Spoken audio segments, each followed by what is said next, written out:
ड्रामासिल में की next episode में आप देखेंगे कि अब आयरा बुरी तरह फंस चुकी है अपने ससुर की जाल में। अब वो इतनी आसानी से आयरा को नहीं छोड़ने वाला। लेकिन जैद जो कि मुबिशा के साथ तुर्की जाने के बावजूद भी आयरा को याद कर रहा था, लेकिन आयरा इतनी बेवकूफ है कि अपने शोहर का एक फोन तक नहीं उठाया। वो जैद जो कि आयरा के पीछे पागल है, लेकिन आयरा अब एक तरफ से साइको बन चुकी है। अब वो बहुत ही ज्यादा नेगेटिव सोचने लग गई है, जो कि उसके लिए बहुत ही खतरनाक साबित होगा। तो दूसरी तरफ अब मुबिशा अपनी चाल में कामयाब तो हो गई है, लेकिन अब उसे जैद का इस तरह इग्नोर करना बहुत ही बुरा लगेगा, क्योंकि वो आयरा को भी जैद से दूर कर चुकी है। लेकिन मुबिशा शायद ये नहीं जानती कि आयरा भी जैद की बीवी है और जैद मुबिशा से ज्यादा आयरा को पसंद करता है, क्योंकि एक तरफ तो आयरा को फखर ग्रुप ने जॉब से फारिग कर दिया है कि आयरा ने ये सब प्रोजेक्ट आसिफ के नाम कर दिया है। हालांकि उसने ऐसा तो कुछ किया भी नहीं था, लेकिन अभी उसे ये सब कुछ फेस करना पड़ रहा है। तो अब ऐसे में जैद को एक तरफ तो खुशी है कि मेरे बाप को ये प्रोजेक्ट मिल गया, तो दूसरी तरफ आयरा को परेशान देखकर अब जैद को भी ये शक हो गया है कि कहीं ना कहीं इन सब के पीछे मुबिशा का हाथ जरूर है। तो इसलिए अब जैद भैया मुबिशा को इग्नोर करने वाले हैं, जो कि मुबिशा को तो बिल्कुल पसंद नहीं आएगा। लेकिन मुबिशा फिर भी जैद को अपना बना ही लेगी, क्योंकि जिस तरह आयरा जैद को इग्नोर कर रही है, वो इसे कुछ ज्यादा ही दूर कर देगी और वो अपने घटिया सोचों में ही मसरूफ है। और आयरा तो पता नहीं खुद को क्या समझती है। अरे भाई, जब तुम्हारा शोहर तुमको फोन कर रहा है तो तुम्हें तो खुशी खुशी उस फोन को अटेंड करना चाहिए, लेकिन नहीं, इन्हें तो बस इग्नोर करना है। और आयरा ने जो लेटेस्ट एपिसोड में अपने ससुर के साथ किया, अब तो वो मजीद ज्यादा परेशान होने वाली है, क्योंकि वो बिना इजाजत के एक खास मीटिंग में आ जाती है, जो कि एक बिल्कुल भी मुनासिब तरीका नहीं था कि किस तरह वो मीटिंग में आकर सबको डिस्टर्ब कर देती है। और आयरा ने तो इतना तक पूछ लिया कि आप मुझे बता सकते हैं कि वो ईमेल किस की तरफ से की गई थी। तो दरअसल इतना बड़ा सवाल पूछकर आयरा ने तो बहुत ही बड़ी गलती कर दी, और इससे बड़ी बेवकूफ़ी क्या हो सकती है, क्योंकि अब आयरा जितनी मर्जी से अच्छा करने की कोशिश करेगी, उसके साथ उतना ही बुरा होता जाएगा, जो कि वो एक लम्हा भी बर्दाश्त नहीं कर सकती। तो मुझे तो आयरा की इन हरकतों को देखकर लगता है कि अब आयरा जैद के आने से पहले ही अपनी भाभी के पास चली जाएगी, क्योंकि अब आने वाले एपिसोड में आयरा अब अपना सारा गुस्सा मुबिशा पर निकाल कर अपने ससुर की दिल से हमेशा के लिए नफरत पैदा कर देगी कि 2 टके की औरत आपकी बेटे की बीवी और इस घर की बहू भी है, जो कि आपको इतनी प्यारी लगती है, लेकिन आपको ये इतनी बड़ी आयरा नजर नहीं आती। आप मुझसे इतनी नफरत क्यों करते हैं? तो ससुर जी बड़े कमाल अंदाज में जवाब देते हुए कहते हैं कि मेरे पास इतना टाइम नहीं है कि मैं तुमको इग्नोर करूं। तो क्या ही वो लाइन थी जिसे सुनकर आयरा तो शॉक हो गई, क्योंकि आयरा की जरा बेवकूफी की वजह से वो अब अपने ससुर के दिल में हमेशा के लिए नफरत पैदा कर चुकी है। क्योंकि उनके ससुर जी कहते हैं कि बड़े अफसोस से कहना पड़ता है कि तुम इस घर की बहू हो, लेकिन तुम्हें ये नहीं पता कि किस जगह क्या हालात होते हैं और उन हालात को देखकर क्या कुछ करना चाहिए। और तुम तो मेरे दुश्मनों से हाथ मिलाकर आई हो, अब तो तुम्हें कभी भी बर्दाश्त नहीं करने वाला, और तुम्हें इतनी आसानी से तो मैं नहीं छोड़ने वाला,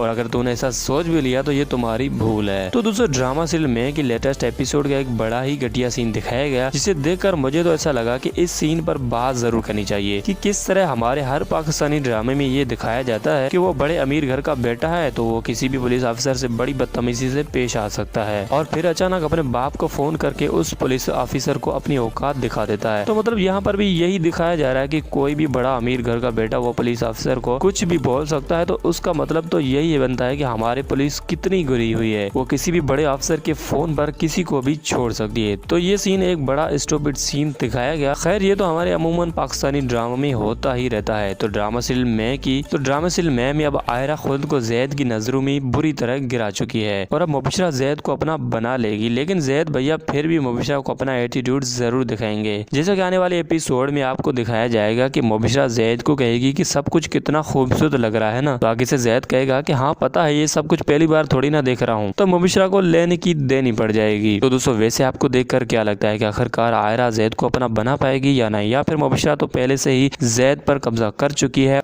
और आपको तो पता ही है कि जब मुबिशा अपनी एक चाल बना लेती है तो उसमें वो कामयाब होकर ही रहती है। तो आप अपनी राय का इज़हार जरूर कीजिएगा, और मैं ऐसे ही ड्रामा रिव्यूज बनाता रहता हूँ। अगर आप मजीद ड्रामा प्रोमो रिव्यूज देखना चाहते हैं तो चैनल को बेल आइकन के साथ सब्सक्राइब जरूर कर दीजिएगा, ताकि आप जान सकें कि आगे की कहानी में क्या नया होने